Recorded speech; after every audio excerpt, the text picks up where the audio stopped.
everybody, I'm Jackson Bailey. I'm Joel Zammett. And this is the first episode of the Jarren's Outpost development blog, which is going to be like a little accompaniment to the current remaster, the Jarren's Outpost remaster you're hearing. You're going to get an episode of this, every week alongside an episode of that. Very exciting. And in this show, we're just going to talk about the board game that we're developing, because that is why we're releasing the Jarren's Outpost remaster, to promote the board game that we've been making for the last 6 years. There is a reason why we're doing We didn't just do it for no reason. There is a reason why we're honestly, though, that wouldn't surprise. That would be very us, I have to admit. But yes. But there is a reason, and that is that we've been making this board game, the Jarren's Outpost board game, for 10 million years, and we're extremely close. So we've decided, hey, wouldn't it be a gas if we did a sort of development blog to tell you about the board game, about the history of it, about what went into it, and stuff like that. It's a bit of a retrospective. Yeah, exactly. Most people, when they're making these sort of things, they'll do it as they go along and those kind of things, and they kind of iron out those problems as they happen. Yeah, and they write it down. They keep possibly a development blog so that you can look back and be like, what mistakes did I make? Why did we make this change? Oh, that's right. We didn't do that. No. Instead, what we did is just nothing. I mean, Vibed it out on the little Jarren's bit. Outpost website, there are That's a true. couple of dev blogs that you wrote, but those are also retrospective. They are retrospective, and Yeah. there's also a few of them that are in draft that I'm just like, yep, I'll get to them. Yeah. But then, I got babied pretty hard. Yeah, I think you were like, we should do this. And I was like, that's a good idea. And I wrote one and then never sent it to you or anything. This is kind of retrospective, but it's still very valuable. And this first episode, we're just going to talk about what the hell is it, basically. Because, I mean, again, like you hear Jarren's Outpost board game, what does that mean? What does that tell you mean? shit, you know what I mean? You did it like a tabletop RPG. Yeah. It is Dungeons It and is Dragons. You played the basically a game. board game. Yeah, you could yeah. just kind of just follow the notes can't or I just whatever. do Do you that? have notes Yeah. that I can use? That we could just kind of can't I just run it myself? Game? Yeah. And we're like, well, I guess you could do it as We a could have done table. that. Yeah, that would have been clever. Yeah. But no, not. instead we made a full-on board game. I guess like the first thing I suppose is like, why was this a decision we decided? Yeah. Because I honestly can't remember. My memory is that you came and you were like, wouldn't it be good to make a board game? We were like, yeah. So a friend of ours who is a board game developer, Alex Winter, kind of reached out to us way back when. And was like, hey, I have this idea. He did a podcast. We've been on a few times. Like it was about board games, and if you could make I think it was like a TV or a movie. Oh yeah, of course. I remember that show. Yeah, so you make like a movie, like a board game out of a movie. What would that sort of board game be? Very like? cool. And so he's made a few board games in the past, and so he was like, "Hey, I've got this idea sort of sitting here, sort of doing not much. Do you guys want to have a look at it? And maybe we can reskin it, rebrand it, or whatever, and maybe look at it as our sister show, Plumbing the Death Star. Yeah, okay. And kind of do a board game like that." And it was Oh, that's right. Yes, I do. Far out, man. What a blast from the past. I remember this now. We got not a print and play. Yeah, we got a print and play version. We were like, oh, maybe, but I don't know. But then there'd be a lot of reskinning to do. Yeah. It was not quite like Cards Against Humanity. It was more about it was a similar vein, but a little bit more involved. And very much like a party game. Yeah, it was like a party game that it just didn't really feel like. I think it's going to be a very frustrating thing to say in retrospect, but reskinning that to fit what we do at Plumbing the Death Star, seemed like a monumental challenge. Yeah. So instead, it is so funny. Like, there's so many podcasts these days that do that. They make like a little party game out of the podcast. I've seen so many recently for some reason, and we were like, no, not that. Instead, we will make like an in-depth, crunchy, interesting, weird board game that is going to take like 6 to 7 years of our lives. I think part of it is because what we play with board games is sort of Root and Scythe and stuff like that, and those kind of Everdale, those kind of involved, interesting sort of strategic games. Yeah, for sure. And that's so we were like, okay, yeah, we kind of want to do something like that. I think what kind of happened to us a little bit is that most people, if you're a podcast, and they're like, "Oh, make a board game or a party game." You're like, "Oh, that's like a fun piece of merch." But we were like, "Oh, I want to make a board game." Yeah, which is like a kind of just like a different experience. It's not like making a fun bit of merch that is just a bit of fun, whatever. We were like, "Oh, there's like a whole enterprise unto itself." But we didn't really realize that then, to be honest. No. And I remember that first initial meeting with Alex where he was like, "What do you?" what do you want to do? What do you want? So we got the print and play version of this sort of party game that wasn't really quite us. It didn't quite gel. And like even trying to like reskin it in terms of like what we do at plumbing was like, I don't know if we can make this work. But we really had a good time with Jarren's Outpost, the campaign, and there was like a lot of different multifaceted sort of factions, and you could do this, you could do that. So doing something like that sounds interesting, and we could kind of like board gamify that because by and large it is just a game. Right? Yeah, absolutely. And so I remember going and having a chat with Alex, and Alex was the first person to be like, okay, cool, so. He was the one because he never really had played a lot of D&D. Yeah, but he was like, okay, and I forget who he was basing this after, but it was about the pre-programmatic movement that is still in this game. It's kind of one of the core elements of the game, and obviously. It's very hard to explain a board game through audio or even video for those of you who are watching it on YouTube. I don't want to sit here and be like, right, so you get like 10 pieces. These are your NPC cards. You won't get it. But a crucial part of the game is that on the 4 turns that make up a round, see, it's already scary. Yeah, on the 4 turns that make up a round, you pre-program them before you play them. So you say, I'm going to go forward, and then on the next turn left, and then on the next turn right, and then on the next you're doing a loop in this example. And then everybody else does that as well, and you just see what's become of the game. I think that's one of the very unique parts of this game. I don't think I've not played many other games that do something that's that sort of similar to that. So, he was, I forget who was based on or which sort of game designer was making this. But yes, it was about like you pre-program your move set and, for us, we were like, all right, we'll break it down to like 7 days a week kind of thing. Yeah. And each day is broken down into like, those 4 segments. Yeah. And so you program before the day starts, you program your day. You go like, planning. You want to plan your beautiful, I want to go to day. We'll move forward to go to the shop and then go left to visit Knock or whatever, And I'll steal some of this and I'll pick that up. And then I can drop this off at Little O's apartment. Oh, what's that? I completed a quest. Yes. And so it was like the pre-program sort of movement was kind of like, inbuilt from the start. And then it was like, all right, cool. So that was kind of like the core gameplay mechanic was that, all right, cool. You need to plan your perfect day and then see what happens while someone else is planning their perfect day, someone else is planning their perfect day, and let's try see how those perfect days interact. And so there was a bunch of playtesting with, I guess, like placeholder images, locations and all these type of things. And so Alex put together the first iteration, which there is like some photos of that on the Jarren's Outpost website of like the very, very, very, very, very first iteration. Such a different game. And then after that, we hired. So Nathan Davis is our regular artist for a lot of what we do at D&Disfornerds and Sandspans Radio. He's done the majority of. Like so many of the character designs and the stuff that like when you think of Greg Piss, you are thinking of Nathan's sort of interpretation of that. He did the sort of he's done like a lot of the art for that. He's done the front cover as well for the game. And so we hired him to do more, say, some of the items and the layouts, the design of the layouts as well. Just at the time, because he went and got a very fancy job. Probably can't mention where he is working now. Maybe I don't know. Who knows, dude? I don't know.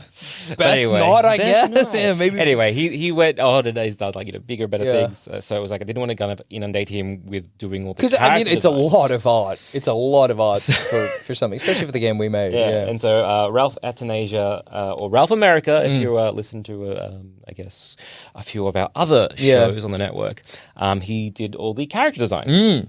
And so it was like we needed a bunch of different NPCs and we needed a bunch of different playable characters, and a lot of the stuff we also didn't end up using, or like once it was done, we're like, actually, can you kind of redo this version? I definitely feel like the way we sort of designed this board game, and in later episodes we'll go into more detail about like the sort of more specific parts of designing a board game, but I just know that we did it arse backwards. I just know that if somebody who's been doing this for their career for their whole lives found out how we made this board game, they would be like, why did you start there? Oh, dude, I don't know, because we didn't know what we were doing. Not 100%. Yeah.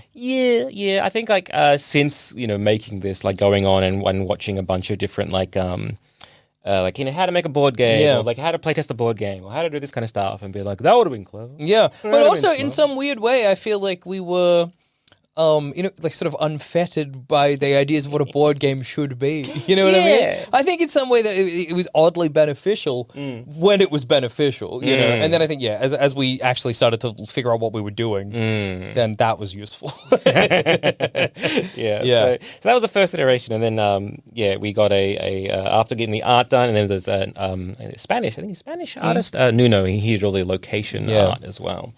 And so, like, with that, you know, the idea of, like, you know, sharing the load in terms of, like, the different art that we needed was kind of like why we got, like, 3 different and we're so lucky as well that those 3 different artists, I think, have made something very cohesive. I think that it's really risky in a situation like that you're going to be like, well, these look like they come from different board games, but they don't. And you know, everybody that's played it sort of has had the same sentiment that they're like, oh, it feels, because it is like a cohesive whole.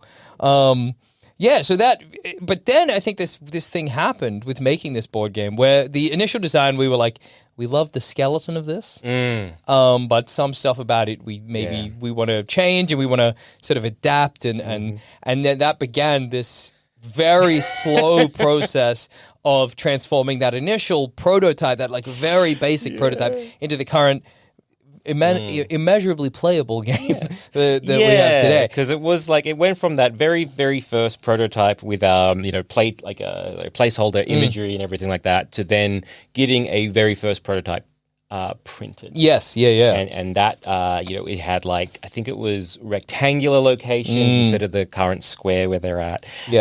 And they had all these, like, certain rules, and, like, there were certain things that have definitely been, like, cut. Oh, absolutely. And I remember playing it, like, we played it once, because I remember Alex kind of came over and was like, here it is, look, play it as much as you want, kind of work out what works, what doesn't. And, like, you know, he did a really great job of those initial rules that you could kind of then, what we ended up, like, you know, hanging a lot of what has become this game. And it was like, after playing it a few times, it was like, okay, we have notes. Absolutely. And there's definitely some, like, the skeleton, which is the movement set of like planning your movement, has remained all the way through. Absolutely. It's remained extremely consistent. That one core, but that we've built on that, and we've sort of changed the way the game initially played. So an extremely basic, like, I suppose, rundown of how the game works and what the aim is that, you pre-program your movement with the intention of completing as many quests as possible and defeating as many NPCs as possible, sort of, so that by the end of the game, by the end of the 7 days, you will have the most prestige points. But the sort of part of the kicker of that is that everybody's going for the same quests. So I think there's, like, a weird element of poker to it as well, where you will have more than one quest that you need to, you know, that is available to everybody every day. And so you're like, well, I'm pre-programming my movements, but is Zamet going for the same quest I am? Do I need to be wary of him? That kind of thing. But the initial version had, which I can see why Alex did this, but it had, like, you selected the quests and then you selected the NPCs and the items. Because I should say, most of the quests involve collecting an item and taking it to a location, or collecting multiple items, or visiting multiple NPCs. But the initial version was like, you pick the numbered NPCs that are going to be in this. You basically set up a scenario for yourself. There was this, because the I guess what you're playing on is the Jarren's Outpost City, which is made up of 25 location tiles. And with on those location tiles, you'll have an NPC and an item. And the very first iteration was you just had those 25 items and those 25 NPCs and those 25 locations. And that was the playing field. But we'd also got, like, art that was a bit more than, like, just those 25 items, those 25 NPCs. And so when you got, you had a bunch of missions that were all handed out, and then it was like, okay, cool. So you had to then find, like, whatever the missions that were there, you grab those correlating, like, NPCs and items from the, the deck, and you put them into the game. And then once everyone's done that, you then add as many items and to make up 25, and as many. And it just was so many, like, extra steps. A lot of setup.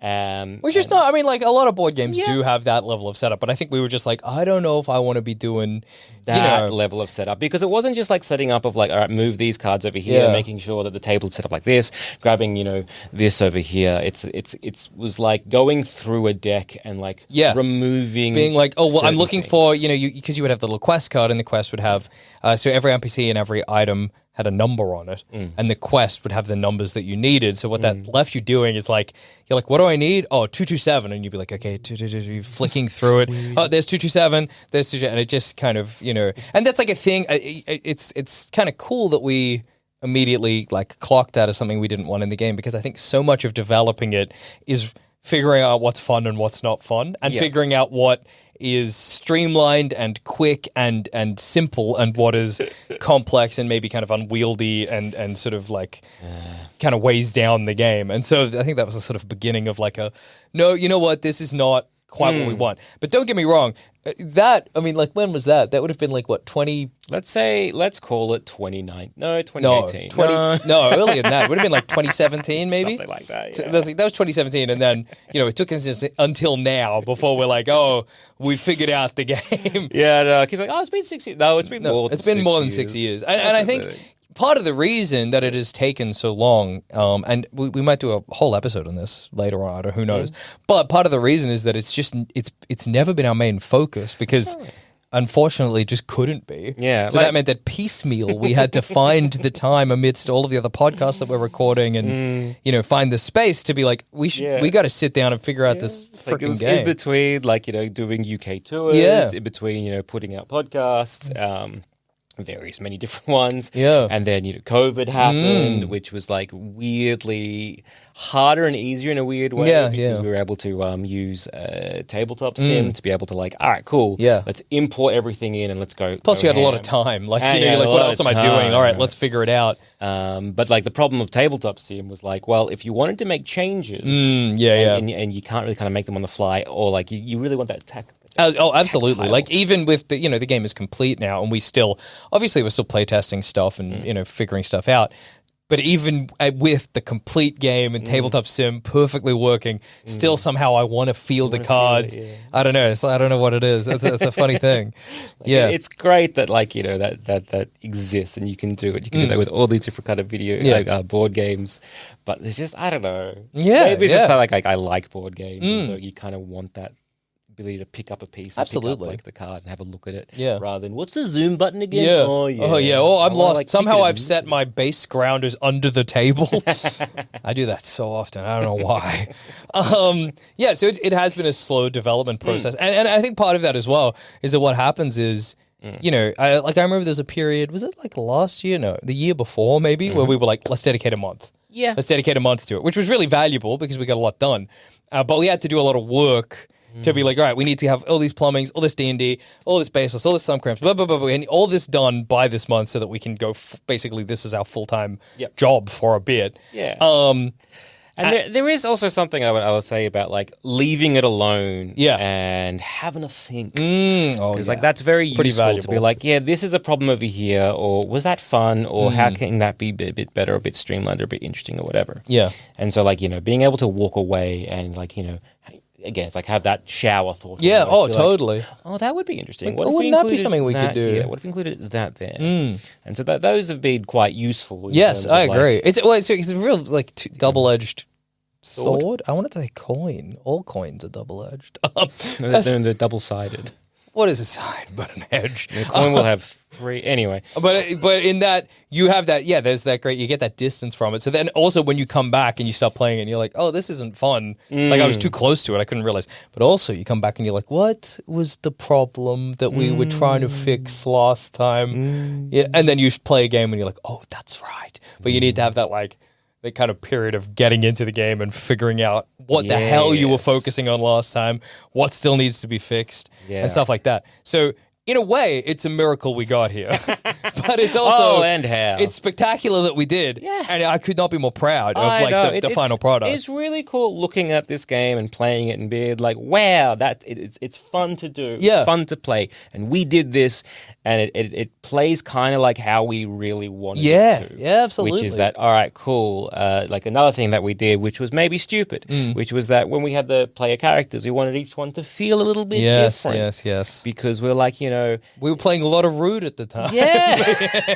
And Root, for those who don't know, is an asymmetrical board game, which means that every player, every sort of player or character that you can pick plays completely differently to every other one. And we were kind of Root obsessed. Ooh, and so how? when we started properly getting into it, we were like, could we make it so that every player feels different, like has kind of a different vibe? Yeah, and if you're adapting the campaign that we did, well, absolutely. Yeah, it was like, Periwinkle is very different to Greg Pierce, who's very different to Leo. Yeah. So it's like, well, they probably should feel. And so that was the kind of basis of like, all right, like this character, you kind of break it down. What are they? Who are they? And kind of like how can you gamify that in a board game? Yeah, absolutely. And go from there. It's a very cool process, I think, of being like, right, okay, Greg Pierce, famously a slippery big cock deal. Okay, what have we got to work with? Well, we've got his movement, we've got his health, we've got his stats, and we've got his special ability. What with these as our sort of like the framework, how do we make him feel different to every other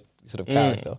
Which is a cool process, and it's cool to be restricted like that. Yeah. But it also means infinitely more work to make every character feel different and to balance them all out. Yeah, you're like, okay, is that powerful, or is that this was fun to play? Yeah. I'm always coming last. Yeah, exactly. Is that fun to play? Yeah. I am leaps and bounds ahead of everyone. I've lapped everybody. Yeah. So it's that kind of like balance, and there's like for the longest time, and we can get into it in probably like when we go into character development, I guess a bit more in depth, but like for so long we just kept having this thing on our like Slack or whatever, which was the heading of like, what do you do with a problem like knock knock? Yeah, absolutely. Because it was she like was the last just a character thorn in our side for so long. It's like the last character of the original, like before we wanted to maybe look at expansion character, whatever, which was the last character we wanted to make. We had to nail on. And we wanted her to be a little bit more powerful. So we wanted her to be kind of beefy and like strong. And so she ended up being this tank. Yeah. And she ended up just decimating the board. Yeah, every single time she would win. But because, and again, this comes down to that like limited time to play, because it's not, it can never be, or at the time it could never be our focus or whatever. You would be like, you'd play a game and Knock Knock would win, and you'd be like, okay, well, that makes it feel like she's overpowered. But we can't play enough games to know if that was just an outlier, because the game does have quite a bit of RNG in terms of like NPC placement, item placement, location placement. There's like, placement. Which obviously works, I think, to the benefit of the game, because it means that every game feels completely different.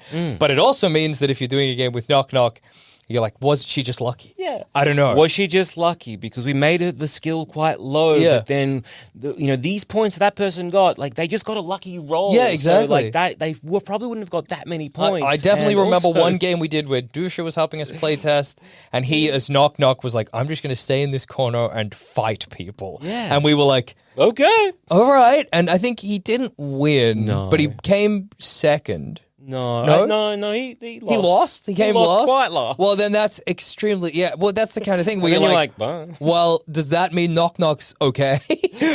Or is Dusha a bad player? Was he unlucky? Was it because he decided to focus all of his attention in this corner? Yeah, and then that's another thing as well. Who knows? Like when you're playtesting with a group of friends, and usually it's like, me, you, and Adam was basically like we were the core. We developed it, really. Constantly playtesting. It's just the three of us. So we got very good at 3-player games. Yeah. And then you do like, 4 players and 5-player games occasionally. And sometimes we used to do the 2 of us. Yeah. And so it was like, between the 3 of us, there is a different way of playing a game, and there's a different level of like how we approach it. Oh, absolutely. And that also kind of like plays into it, because it's like, are we developing a game for like, people who are like my brain, who's like, I like strategy, I like doing this, I want to plan ahead, and if I can do like 6 things in one turn, I'm a happy boy. Absolutely, and so it's like, it's like that kind of like, all right, so I grab like Magic the Gathering. It's like, okay, so on this turn, I'm going to tap 1 my planes, which will let me play this card, which then gives me 2 chips over here. Having 8 turns in one, I like doing Which you that do kind of in bullshit. Jarren's And Outpost. it's fun to do. I move here, and because I have the coffee in my backpack, I get another move. And what's that? I've landed on Kevin's stable, so that's another move. And you're like, well, why play? Yeah. Whereas I'm almost the exact opposite, where I think somebody pointed this out when we used to do Board on a Friday, the Twitch stream where we would play board games, where they were like, when Jackson starts playing a board game, you can see his brain switch off, which is true. I don't have board game brain, but I genuinely believe that it's crucial to have a player like me developing the board game. Yeah. I think in a weird way that's really valuable because I get bored easily, confused easily, and I'll want to do something stupid because I think it's funny. Yes. And those are the things that gives me joy in a board game. So I want the game to have that too. Like those are because things that there are are memorable. a million players like me. Yes. And I love board games, but I don't have board game brain. So the game's got to be for someone like me as well. And then Adam's somewhere kind of in the middle, I think, of the two of us. Yeah. You know? So I like it because, again, like what I like about this game is that there is kind of like almost that emergent storytelling Yeah, that can absolutely. kind of happen if you sort of like, if you know the story of Jarren's Outpost, you know the sort of the characters, but also if you don't. So Yeah, it also yeah, can be absolutely. kind of fun, see what happens. There are like games, and this is something that I think is rare in other board games, but there are, I mean, it's, some board games do have it, but there are some board games do have it, like some others do have them. Anyway, did I have a coffee before doing this? I don't know. Did it just kick in then? I had spaghetti before doing this. No, so is that there are games we reminisce about. Yes. There are games that had like enough narrative to them just through the sort of emergent RNG gameplay that were like, remember that time? Or like, remember when Adam did this and pulled this move out of there? And even when we've play tested it with people, we play tested it at a Fortress in Melbourne a while back last year. And games that happened there, we were like, what an awesome story. Just so the way cool. people we're screwing each other over and trying to get ahead and stuff. Like, I think that's awesome. I think that's such a cool thing we've managed to do. We played Ticket to Ride? Yeah, Ticket to Ride Legacy Legacy, version. And again, it's like a legacy game. It was a very fun experience. I had a great time. Like you came dead last. Yeah. We figured it out that if you hadn't played, I did really badly. if you didn't play at all, like the random fifth person who just didn't turn up to any game, so they just take the base average, would have beat you. Yes. But there were those moments where you're like, I'm going to, for this year, instead of I'm going to go and hunt for treasure. Yeah, because the way Ticket to Ride Legacy works is that every game, the winner gets to pick a new part of America to expand into and build your trains into. And one of them was the Sierra Madre? And I was like, bro, I'm getting that treasure. I'm ignoring whatever shit we unlocked this year, and I'm getting that treasure. And every time it came to my turn, they were like, "What? Well, we know what you're going to do." Did I get the treasure? No, but I had a whale of a time. You got it once. Yeah, and it was not... And how sweet it was. Oh, but it felt good. The victory points didn't matter. It was a moral victory. And it was great. Yeah. It felt amazing. And so it's like, so you having like with players who play like that. Yeah. Where they're not really disrupting the game. No. Because you also do get players like who will disrupt games. Yeah, of course. And like, I think, again, Ticket to Ride is a good example of that. To be like, if you want to ruin your friend's day, make sure you get this thing, like these line, this line, and this line, because that just kind of upsets everybody. You don't need these ones to win. No, but it'll wreck everyone else's life. So there are definitely people out there who like that as a disrupting kind of thing. But there are also people out there who are like, I am a bit of a chaos merchant. And maybe I will inadvertently like screw you over partly because I'm having a fun time. Yeah, exactly. And like you are definitely that to a T. Hey, I'm that, but also there's quite a few games. I think you have just such great board game brain that you win 99% of the games. But I've come second plenty. Yes. You know what I mean? And I think that's amazing as well, that I can come into this game with my wretched board game brain and still be competitive. Yeah. Like that's pretty amazing. Yeah, like I think half the stuff is like there is like this RNG and also because every character is different, you just find the one that you like playing as. Yeah. And you develop different strategies or whatever. Yeah, and that's the kind of thing I really like about it is that every character can do everything. So like the I guess like to pare it really down is like the way you get those victory points is by completing quests and defeating notable NPCs that are worth prestige. And those are the two core ways to gain that prestige. And of those quests, you can like pick up and basically you deliver something, or you're either delivering an item, you're delivering a person, or you are going to a certain location, or sometimes you are defeating people, and like whatever it is.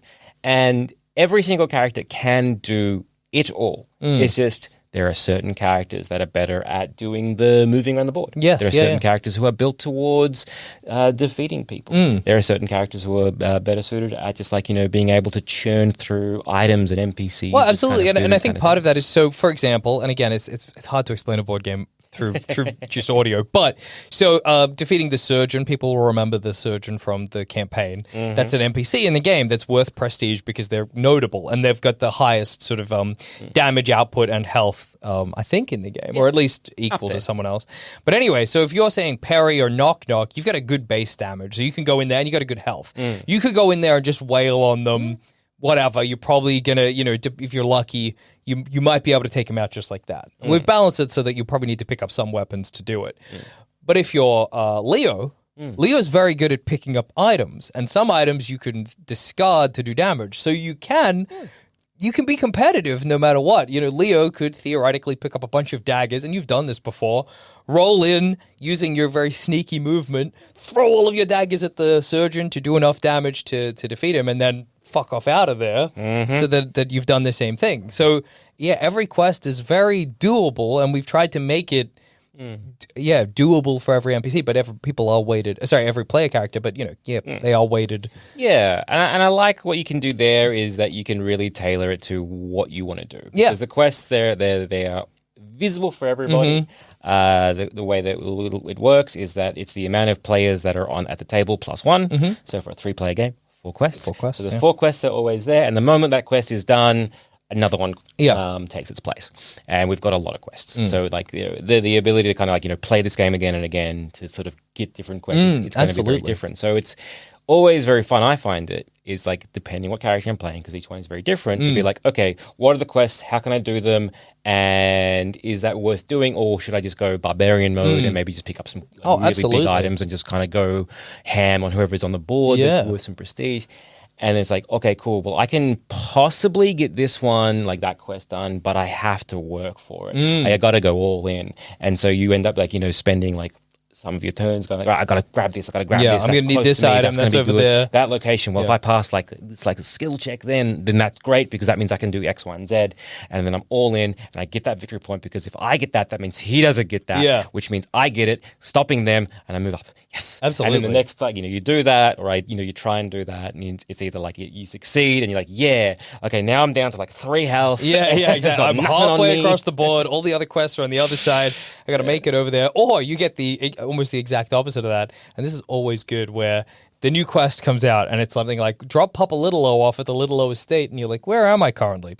Oh, I'm on the Little O estate. Oh, who else is here? Oh, Papa Little O. In one turn, I can complete this quest that took somebody else, multiple. And you're like, hey, buddy, like, look, you're right here. Absolutely. Why don't you have a seat? And then also, part of the game, and we will go into this more in a future episode, part of the game is we wanted that sort of backstabby, screw each other over vibe that the Jarren's Outpost campaign has. And that was a really difficult thing to balance. And again, we will talk about sort of finding the fine line between fun and annoying. Is this fun, or are you being a dick? And are you making this fun for us? Yeah, exactly. That when I said that there was a story that came out of doing it at Fortress, that story involved an item which is called the Rock of Whoops, which will make somebody fail a roll.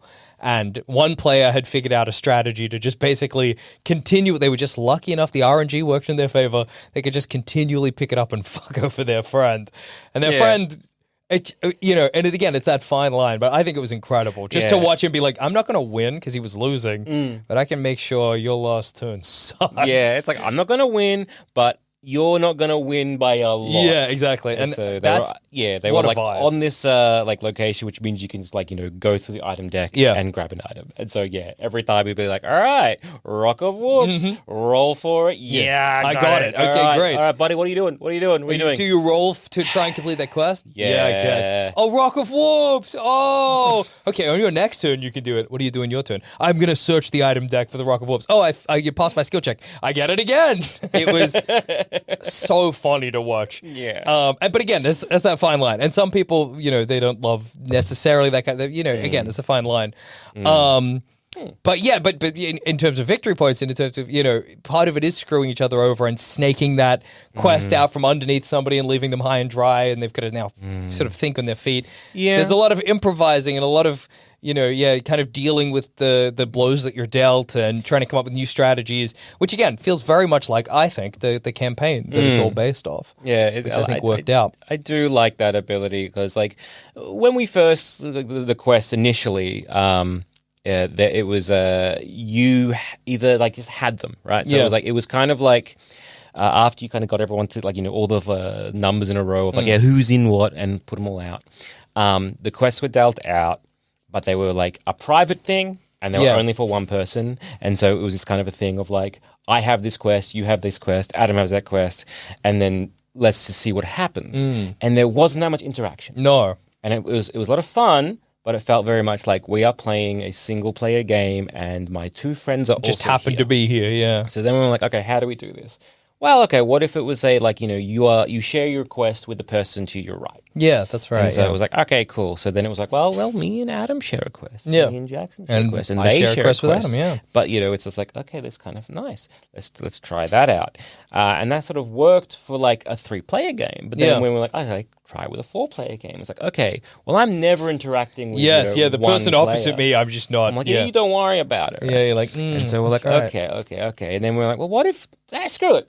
Everyone can share the quest. Yeah. Let's make this madcap to be like, okay, everyone needs to like a scramble to get it, and then that kind of really just like, that clicked. And there's so many moments like that. So many. Screw it. What if this is how we did it? And it was like, oh my god, this is how we should have been doing it the whole time. Yeah, because that's like I said earlier on. There's like an element of like not poker really, but of reading the other players and knowing what the kinds of people they are and the skills they have, and being like, well, this is like a quest where you have to defeat like a high-powered enemy, and I know that, Zamet's playing Knock Knock, so he's probably going to go for it. So maybe I avoid it, or maybe I try and screw Zamet over so we can't get to it in time. Yeah. But all of this was such a learning curve to figure out that that's what the board game was. Yeah. Which is such a funny thing. But that really is how it works. Because like I could go in there and quickly snake the quest so I could like do like the final killing blow or the defeating blow, and then I get the points and they did all the work, but I gotta get the victory. Yeah, I came in at the last second. Or like just quickly like, pick them up and throw them somewhere else, because you're like, well, if I can't take it, you can't either. So hey, the best move is for no one to win. Nothing more satisfying than playing as Greg Pierce, whose special ability is the ability they get a lot of interacts, which I'm sure we'll explain at some point. Yes, but which means it's very easy for them to pick up NPCs. And nothing better than somebody who's been wailing on a high-powered NPC the whole time. You roll in, pick up the NPC, instantly discard them, send them back to the NPC deck, and you're out of there. And that person just looks at you like, you've wrecked my life. Why did you do this? Why would you do this? And there is this like this nice moment where you're like, you're so powerful, you've kitted yourself up, and you're like, it's like, I can't really lose. Yeah. The only way that I could possibly mess this up is if I roll a 1. Yeah. What's the odds of that? What's 1 in 6? Yeah. Well, what are the odds of that? And like, cock of the walk, you start rolling around, you're trying to like, clean up, and of course you're like, roll one, roll one. And as you're rolling one and you're failing, you're taking damage, and it means you're dropping like all your beautiful items. All your items that you're like, well, that's good. I was so powerful, and now I'm a weak little boy, baby boy, and that's good. Yeah. And there's like like Leo or Greg Pierce, who's got like next to nothing in terms of health, is zipping by the ball, picking people up, throwing things down, and you're like, well, I feel so weak, but I'm so powerful. Absolutely, it's great, and in those moments you can somehow still snake the victory if you're clever and you use the board and use the items, in interesting ways or whatever. But it has truly been a real experience to figure out. And it has kept coming back, I think, to that idea of like, what's fun though? Yeah. What's enjoyable to do in this game? Like, obviously you figure out, and I think this is kind of how it worked, figure out the game. And that takes long enough because you've got to be like, does this work? Is this a fun idea? You spend like, 3 to 4 development sessions with one particular rule or mechanic in mind. And then by the 5th, you're like, actually, that's not fun. And you got to get rid of it and go back and start at the beginning again or whatever. But once the game is down, and I think the game was down like 2 years ago, really. Yeah. By and large. Yeah, by and large, we were like, oh, this is the game. Then you're like, okay, now how do you make it fun? Yeah. You know what I mean? Okay, this is the game. It's done. This is how it works. Make it the best? But how do you make it so that every game is fun and every game is enjoyable? Yeah. And we're Like finally I there. remember like a big fear for me sometimes was the like, okay, cool. Every game, was like, every game is stratagems and it's not, which is this idea of like every game is so complicated and convoluted and requires so much like explanation that you just kind of just almost get lost in that source of like, oh yeah, absolutely. Like there's after like the second paragraph where they're explaining what you do with your wheat, and you're just like, I don't know what the hell you're saying to me. 6 wheat tokens. Yeah, You exactly. can trade for either. Either wood or for grain. But during the winter cycle, when this is flipped over, you're like, shut up. Like my favorite one is the scythe. Oh, yeah. Which is just like on your turn you can like do the top row action or the bottom row action. Now you can do either or both or none. And you're like, what? And you're like, I don't know what do you mean. mean? Yeah. I can do either, fine. I can do Both, or- okay, or none. Does that just mean I skip a turn? Why would I do that? Why would I do that? Why? I Absolutely. don't understand. Yeah. Which I think is very beautiful. Oh yeah, and I think there was a period of time where this was stratagems because I think probably also in development there has to come that kind of like wave of rules before you strip it back and you realize what's worthwhile and what's not. But I know what you mean. I had the same fear as well because when you'd sit people down during that period of time, you'd get those looks of like, oh, I think I get it. understand. Can I do this? And you'd be like, no, sorry. And they'd be like, oh, I feel like I should be able to do that. Yeah. And you'd be like, oh, okay. Okay, got it. But then we hit the point now where people play and they're like, oh yeah, cool, I get it. Yeah. I'm across it. Like, it's really cool. Like when you look at, say, Scythe, where you're like, what's this game? You're like, well, it's alternate reality. Like, exactly. World War One. Like, no, shush. It's But I always like that kind of like, I was again very afraid to be like, we're making this too complicated. We're making this like extremely like this thing which is like we're first time like making absolutely. a board game. We're making don't this know what way we're too doing, convoluted. really, Shit. And so it was just like, okay, cool. And having those, I guess, playtesting with like people who are external to us and people who are very external, as in like we'd never met them before in our lives, and like playtesting this. And I think what really helped was like leaning into those. Yeah, actually, you can. Yeah, absolutely. I 100% agree. Yeah. For example, like it used to be like so every character gets 7 movements, and you get your basic 4, and then everyone has like 3 unique. Yes. And so the basic 4 was like forward, left, right, reverse. And so everyone on turn 1 wants to move forward, and then they want to do a thing. Yeah. So for the longest time, it was like, no, Sorry, doing a thing is a turn. Doing a thing is like an action. Yeah. Because again, you're leaning into D&D. Yeah, of course, in a lot of respect there, because it's like, well, yeah, D&D has these like action economy, these turns of what you have to do, and like can you do this? Can you do that? Can you do this? And so it's like, well, yes, it's like in D&D, it's like I want to attack twice and use my bonus action to second. Blah, blah. And so a lot of that kind of stuff was like, kind of coming from that. So it's like, well, in your turn, you can, either do this or this, but like it's all right. Yeah. So some of the car, move, or you can interact, or you can attack, and you would have people. So many people, like their very first move was always move forward, and then they wanted to do a thing. Yeah, and it was often pick up an item or interact with the location or pick up an NPC. And so it was like so much of like, sorry, it's just your first turn is to move forward, which is boring. But it's funny. It took us a bit to be like, actually that sucks. Actually, like, why not move forward, interact, perfect. You know what, we'll do Done. that. And then we're like, all of those basic movements, you move forward, you move left, you right, and reverse, we're like, let's give them something. So it's like move forward, you interact, because that's the one that everyone was doing.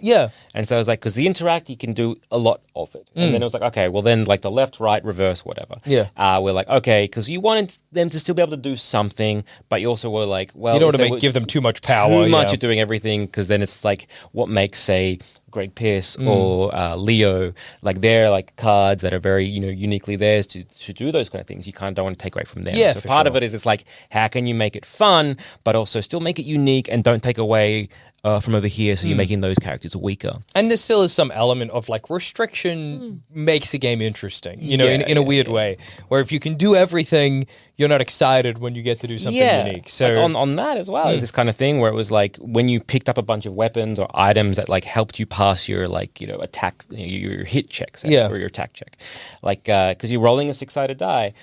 if you know, it's like, well, if I got enough and my skill check is whatever, it's like, well, how do I can't fail. I cannot possibly fail. If every so sword good. I have gives me a +1 to my attack, at a certain point, there's no unstoppable. lose condition here. So it's like, sweet. I don't even have to roll because it's like, you know, who cares?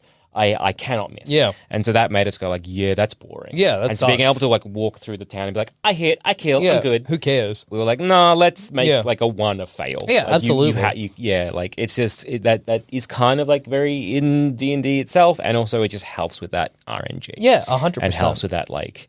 You don't want a slot machine that pays out yeah. every time you pull it. Yeah, You want that kind absolutely. of like risk. It's funny that there's this real feeling of, what are they called? Something like something paths. And it's like you can build a walkway for people. Yep. But there are like, I wish I could remember the name of them. Desire path. Desire paths, yeah, which means you can build a walkway for people, but people as like a kind of collective animal will pick a path they want to go, even if it's not the specific path that you've laid out. So a classic example of this is you think of like a right angle, right? And so it's like a path going, you know, like down, and a path going across, and you know it's the bordering a park, and like someone wants to go across, and so they just kind of do this. Everyone will do a diagonal across, just a cut path. across, and so then they're like, okay, city council will then put a bench in the way, and so people will then go around the bench, then they'll put like say a path, like you know, like a hedge, and then you'll see people climbing over the hedge or making a move, and so it's like you can either work with it or you can try to keep like fighting it. keep fighting it, and I think we were like, let's work with it. Absolutely. If this is what people want to do, if this is what people, you know, what would make the game fun for them, let's allow it. And like this came quite late in the sort of development. We were like thinking about like, because with the NPCs there's like hostile NPCs and friendly NPCs, and so there's like some variation of like what's the difference here, etc. And towards the end it was like, again, because we were getting to cutting rules, because it's like, is this fun? It was this idea of like, no, stop it, whatever. Let's just like cut this rule. So like, you know, in this kind of weird instance, like, don't worry about it. Right? I think it was like initially picking up an NPC for a friendly, they'll trust you. They'll follow you. They'll follow it's you. fine. Just do it for free, For basically. a hostile NPC, you had to roll a skill check to pick them up. And that was like, is that fun? Was that kind of like, you know, we're chucking down an extra kind of thing where we're rolling? And it's like, it kind of slows down the gameplay a little bit. So we're like, actually, you know what? Let's nix it. And so I was like, oh, is there going to be any difference? Like, no, whatever. You just pick someone up, it's fine. And then you could see when people were playing it and they didn't know, like, you know, they're like, okay, cool. Well, I want to pick up this hostile NPC. I want to pick them up because, so what happens? You're like, oh, nothing. And they're like, oh, okay, cool. I thought they'd want to. Which is funny, where you're like, oh, you want consequences for this. Okay. Which makes sense because, you know, in the visual language of the game, the big ogs, which are like hulking orcs, they look dangerous. So in the visual language of the game, you think, I'm putting that guy in my backpack. He should hit me. He should hit me. He seems aggressive. So you're like, you know what? Fair enough. Yeah, you can eat. Yeah, that's fine. Yeah. So it's like, there has been a lot of that desire path thing. But then also there is the flip side of that, which is like you don't want to give people too much of what they want. No. you know what I mean? And so again, it's all a very delicate balance. And like in the process of making this, we've gone through so many different rules, somebody will suggest something and we'll like put it in the game. And then, you know, after a bit, we're like, actually, that was a bad idea. Take it out. Walls is a great example. My favorite example is walls. We were playtesting this, and because it was all about like, you know, your pre-programmed movement, and someone was like, why don't you put in some walls so you can kind of have corridors? And me and you, Jackson, we loved that like, idea. Oh my god, so walls, that's much. genius. We were like, this is great. You've added such a fun idea to the game. Because, oh my god. It was this kind of thing because we'd been playing it for so long. We were like, we want a bit of hard mode. Yeah, at least exactly. I wanted a bit of hard mode. And so this idea of like, we can like make these things so you can't just leap over a wall. It makes these corridors. So if we're chasing someone, we're moving these things. It feels like you're building, because it was, you know, the idea with the walls is that you placed it at the beginning of the game. So you built these streets, and it was like, oh, I need to get to the I don't know, the guardhouse or whatever, but it's down this alleyway. So I'll get down there, but then I'm trapped and I have to turn around. What fun. And so then we played that for so long, and we built a whole character like Periwinkle, because we redesigned him all around walls, and we're having a lot of fun with this because it was like, at the very start of the game, everyone places down like 2 walls. Periwinkle, because he's all wall-based guy. He's the wall guy. He gets 3 walls, and so you end up making these like cool little corridors, then we started. I think we went back to we started playing it with Alex again, and Alex was like, "Why would I do this? Yeah. Why would I segment off a whole section? What is the advantage for me to get here?" And you're like, but it's fun. It's kind of fun to make." And you're like, and then he was like, "Well, maybe you can go through," or maybe you were like, "Maybe you can go through your own." Yeah, wall. he was kind of like, "Well, what do you think about in terms of the narrative of it all?" Hey, you have like built this wall, but you know where you built it. You know a secret passage that you can go through it. And we even had items that helped you get over walls, like the grappling hook used to be. Use it to get over a wall. Like we were all in we loved the wall. And then like having the ability to kind of go through the wall made it not as fun and boring. And you were like, well, why do I even care then, I guess? If I could go through my own wall. And then we were like, maybe you can get a thing that lets you go. And then we were like, I guess actually, don't worry about walls. I guess like the walls are fun, but only for all. And a funny thing about that is that I think one of the reasons we were reluctant to get rid of it was that we had based so much of the game on it. Yeah. So it was like, well, if you get rid of walls, it's not just like, well, don't worry about walls. It's like, well, then we need to redesign parry. And we need to figure out what the grappling hook does if it doesn't let you get over a wall. And so that makes you very reluctant to change anything, but you have to kind of accept and be like, you know what? Walls don't work. Walls don't work, because even though for us who've been playing that game for so long and for really into it, and like we were so close to it, and then adding this element which seemed to us made this like cool idea of like pathing, made the programmatic movement kind of work a bit, and we were like, that makes so much sense. And then it just took one person to be like, but why? Why would I ever make this game harder? Like, what is the advantage of putting? Because, and then sure, it's all RNG, and sure, like you take it in turns, sure, but why would you ever do that? You're gonna end up screwing yourself over. Like, why would you box something off? And you're like, I guess for the fun. I don't know. It's funny, but it's also that's one of those times where we had to come on the side of this is frustrating, not. Like I was saying before, some things, what's that fine line between frustrating and fun? Yeah. And that was like, because I remember even saying like, oh, I like it when I'm trapped down a corridor. And the movement was nowhere near as complex at this point as well. And so turning around to get out of that corridor would take you a whole day. And like, I was loving that. And then Adam was like, I'm so frustrated and I hate this. Yeah, he's like, I hate that I'm on this side of the wall and I can see the thing I need to get on the other side. And I'm like, yeah, but now you got to turn around. And he's like, that's not fun. You're like, oh, okay. Fair enough. I guess it isn't.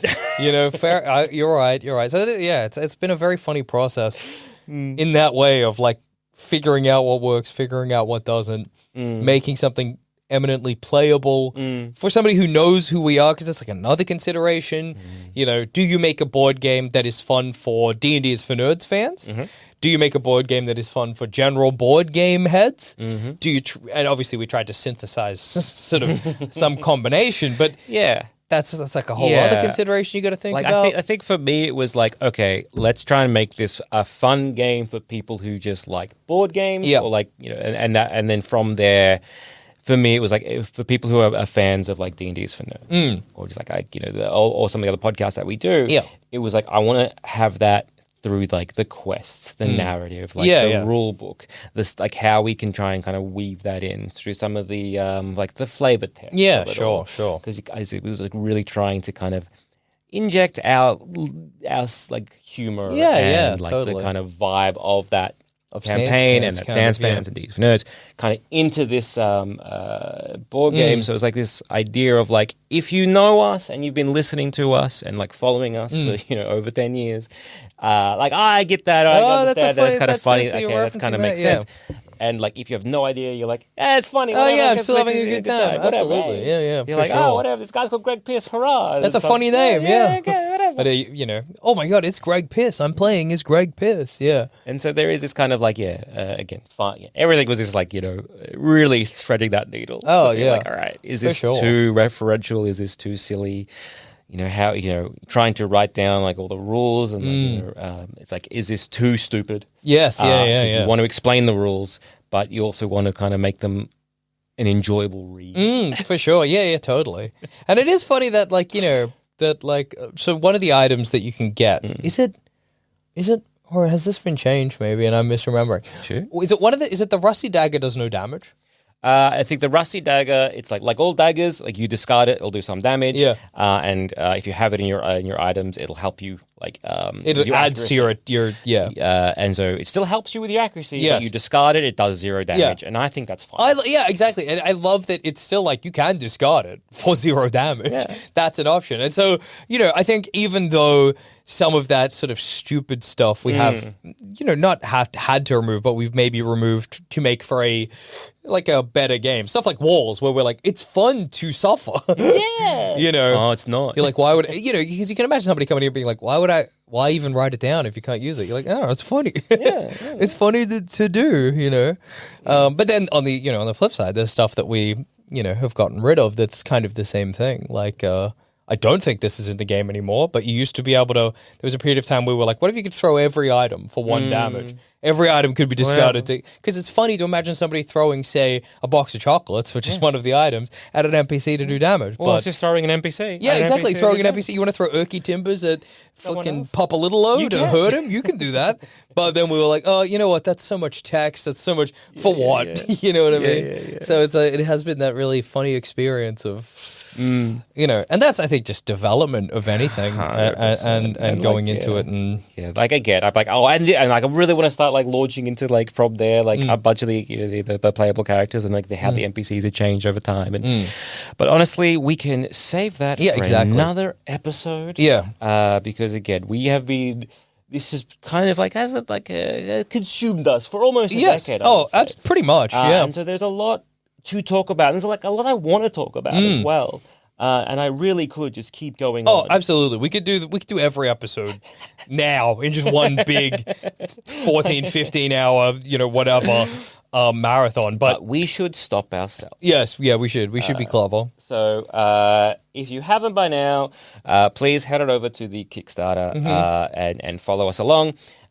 We are aiming for I think 1,000 followers, and from next, and we're working with somebody like another a group, a team who is like they've done a bunch of other Kickstarters before. Because once again, we're like, hey, how we do this? Yeah. We don't know what's happening. Help, and so like okay. And so they're very much like, yeah, we've done many board games before. Sure, we'll help you out. And they're like, okay, cool. If you get to 1,000 followers from there, it's like, sweet, we'll launch in a month. So it's like, hey, we're very close to that. So if you guys head on over to the Kickstarter, the links will be in the show notes. Just give us a cheeky follow, and hopefully then from that we'll then be able to be like, hey, hopefully next week. When we sit down to record this, we'll be like, do another one. It's gonna be. It's gonna come out in a month. Date. Yeah, exactly. Here is the date. Oh, that'll be so crazy. Because it's actually really exciting. So please follow us along on the Kickstarter. And if you want, head over to the Jarren's Outpost website, where you can check out some blogs. This will give me the kick up the butt that I need to go to those draft publish. Because again, it's this kind of thing to be like, I don't know, we've done this thing. I am proud of it. Yeah. But I don't know, Australia has this weird thing of like tall poppy syndrome. And I guess that's like everywhere has tall poppy syndrome, where you're like, I did this thing, I'm proud of it. I don't know, I'm proud of it, but that's embarrassing. I'm sorry. Embarrassing, but like, hey, here it is. Here it is. It's pretty cool. Do you want to play it? It's pretty cool. We worked really hard on it. It's very pretty. It's like real cool. Like, seeing it, like getting we got a prototype and we got like, it sounds nice to like feel it. It feels how heavy it is, how weighty it is. It's real cool. Really cool. But if that's stupid and we're stupid, that's okay. I'm sorry for even bringing it up. I've embarrassed myself. Yeah. Oh no, absolutely, 100%. So yeah, please, head to the Jarren's Outpost website. Head to the Kickstarter, and so from there you can also like check out like some of the artwork, the characters. There is a tabletop sim link to I think actually an old version. So hopefully by the time this comes out, that'll have been updated. Yes. With the new version. Yeah. So you can kind of even like have a play, get a hands-on sort of feel for it. Because again, it's a lot of fun. We really like it. We're proud of this. There's so many times of this development where I kind of like stare off into the middle distance and I'm like, what if we had just reskinned werewolves? Dude. Damn, that would have been clever. But we wouldn't have gotten the final product that we have. Which is, again, and I really hope those who play it take Enjoy away it. and we enjoy it. Yeah. But like, have those little emergent stories. Yeah, oh, me too, absolutely. Where they're like, yeah, this was so cool. Like it was like me and like my mate, we were going head and head. We were trying to fight the surgeon. Like, Yeah. we were taking blow after blow. He missed and he's like, shit. Yeah. And then I was about to like, I was going to get the next turn, but no one was paying attention. Yeah, to Like Gary, and Gary just comes in there with a goddamn dagger, Yeah. throws it, and he's dead. And Absolutely. he gets like 3 victory points, Yeah, and we're there. Dave was going to win because he was about to drop off Laura Fillmore to the restaurant. But I just realized that I happened in my last turn to be on the Shorefoot Home for Wayward Children, which meant that with a skill check, I could steal Laura Fillmore off her. And then I could go over there and then do it I was myself. writing it, like those are the kinds of stories that you get out of it every time you play. And we still enjoy it every time we play it too. And we've been playing it for nearly 10 years. So that's got to be a good sign. Yeah. Well, on that note, I've been Jackson Bailey. I've been Joel Zammett. We'll see you again next week. Bye. Eric.